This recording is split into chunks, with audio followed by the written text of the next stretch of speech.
abide in yourself, where no abiding in worldly realities remain. Abide in your own presence, existence, without touching anything. That is the abidance in the world, on the realities of the world. So abide there where no other abiding remains. You follow that?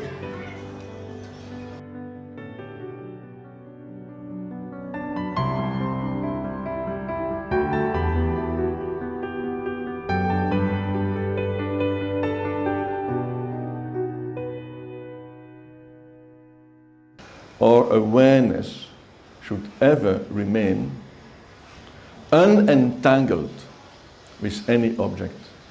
That means remain in the seeing. Don't touch any object that is seen.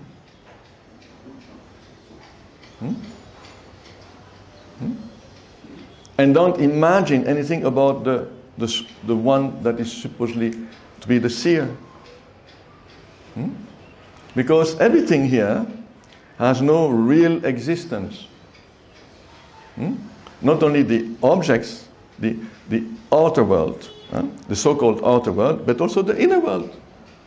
Your thoughts, and all that is actually making this ghost called the mind, all this has no existence by itself in itself.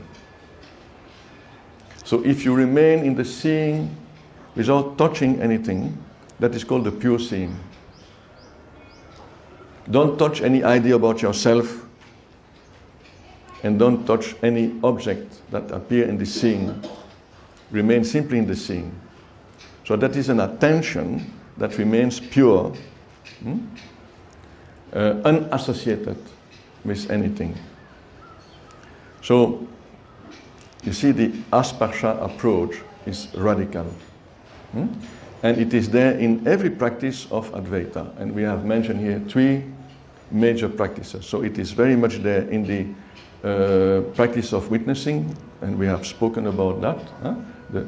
This attitude of being the pure, neutral witness, that is the Sakshi Bhava, the attitude of being the Sakshi, the witness. Because if you carry on with this pure seeing, you withdraw from the mind, which is associated seeing, conditioned seeing. The mind is always interfering in your seeing, projecting reality that are not there, and projecting yourself as the individual being.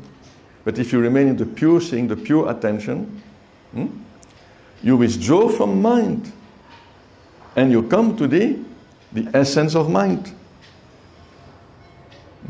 If you remove all the objects of the mind, what is left? Awareness.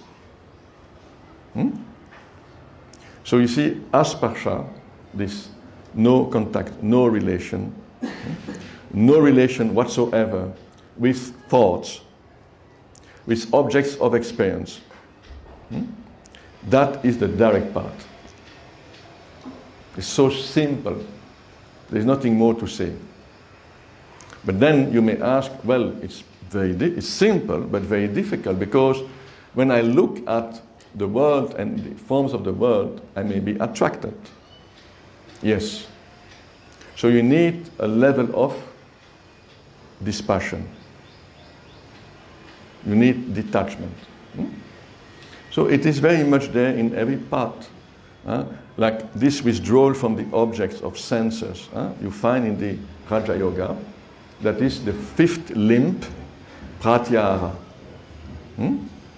Pratyahara, the withdrawal from the objects of senses. Then only you can proceed with the concentration, dharana. Then only meditation is possible, dhyana. So first the withdrawal from the object. That is what is about here in Asparsha. The Asparsha Yoga. It is to remain in the seeing, the awareness, without touching the object of awareness and the subject of awareness. The so-called personal subject. That is also an object of awareness. on both sides. It's not only the object of analysis, what you see, but also the idea you have about yourself being the perceiver. Huh? So, Asparsha is the essence of the method of witnessing mindfulness. Huh? You need detachment. You need detachment. It is also there in the other practice we have seen together, nididyasana. Nididyasana, the Vedantic meditation. That is the meditation on our true self. The meditation on the supreme reality with the help of a feeling, a thought that is pointing to that.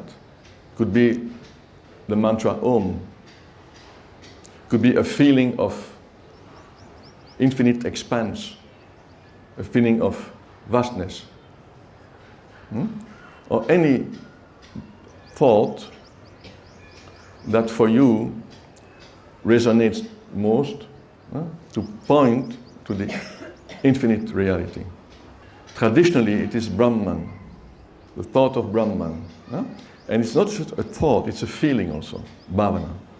If you bring together this ultimate thought, ultimate imagination, antyavritti, plus the feeling, bhavana, then you have a powerful team. But where is the problem here? That to proceed so, you are the one who is contemplating the thought. So where is the problem, you see? That the thought is in the way. The thought is in the way because you have to go beyond the thought. The thought is the pointer, the last pointer. The last pointer. Here you have a milestone saying Ghaziabad, because before it was Uttar Pradesh, you know. Ghaziabad was the last city before Delhi. But when you come near, it will say half kilometer. You see, the last pointer. But you have to go beyond, otherwise you will never arrive in Ghaziabad. You have to go beyond the thought. That means at some point here, you have to drop it. No relation. Don't touch it. Don't touch it. But that thought helps you to detach from all other thoughts. You detach from all other thoughts. You see, with one thought. You keep only one thought to the exclusion of all other thoughts, all other objects. So that was the power of that thought, right? But at the end, that thought also has to go, otherwise you cannot come to the immersion into the real, what you are. So you have to drop not only the one who is contemplating the thought, but that which is contemplated. So that is Asparsha. In self-inquiry, it is the same. Because here we concentrate exclusively on our true self, which is the presence here, shining here, pure existence, pure presence. That is the ultimate I, the pure I. So for that you have to stop touching all the attributes of the I. I am this, I am that. Don't touch it. Again, what seems to be external, like the body, and what seems to be internal, like thoughts, emotions, feelings, memories, don't touch it. Totally withdraw. Asparsha means no relation. Stop relate to anything. Then slowly, gradually, you merge into your true being. And that's not a thought, that's not an experience. An experience implies two. It's more of the nature of a recognition. That presence knows itself, recognizes itself.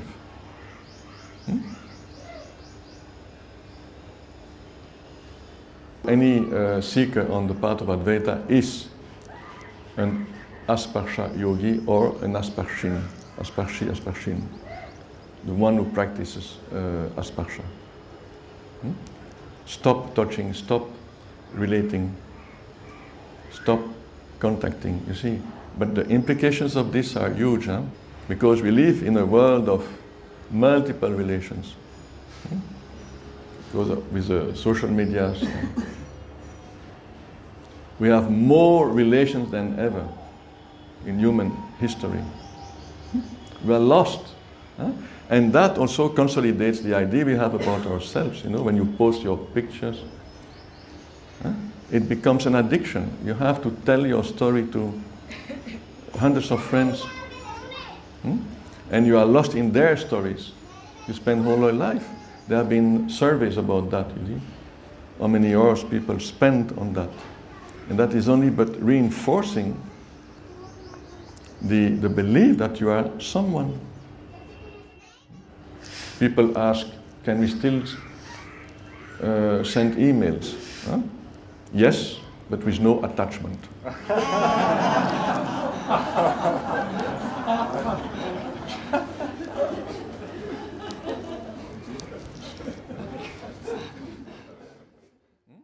So if you want to know what you are and become free, you have to disassociate yourself from all the objects of habitual attention of the mind.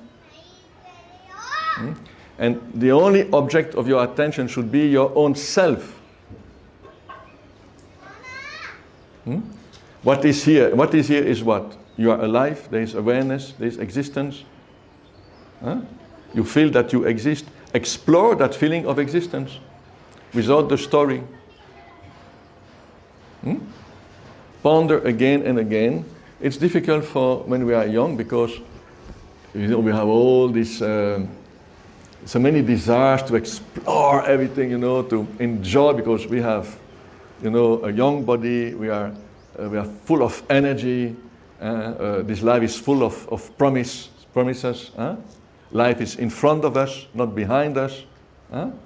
So many options are there. We want to embrace this all experience possible, all kinds of feelings. We live in such a society. Pleasures are now very sophisticated, you see. But in the past, life was so simple. You see, in deep India, and still there, you can go and visit and live sometime in a village. Life is so simple. They are not online. Nothing is sophisticated. So ponder again and again on this life and make the right choice, because there's a great chance that in this very life you are free. You recognize your freedom because you are already free. Nitya mukta. You are ever free, but you don't see it, so recognize it. Do you want to be free more than anything else? That is the question. If you say yes, and it is a sincere yes, then liberation is for you in this very existence. The only barrier is like a change of option, of choice. You say, yes, I want liberation, but then again you go into a story. This concept of no relation is really fundamental. It is fundamental, I would say, in all the yogas, but it is very true in our Advaitic approach. Because touching implies duality. If you stop touching, you merge in the non-dual.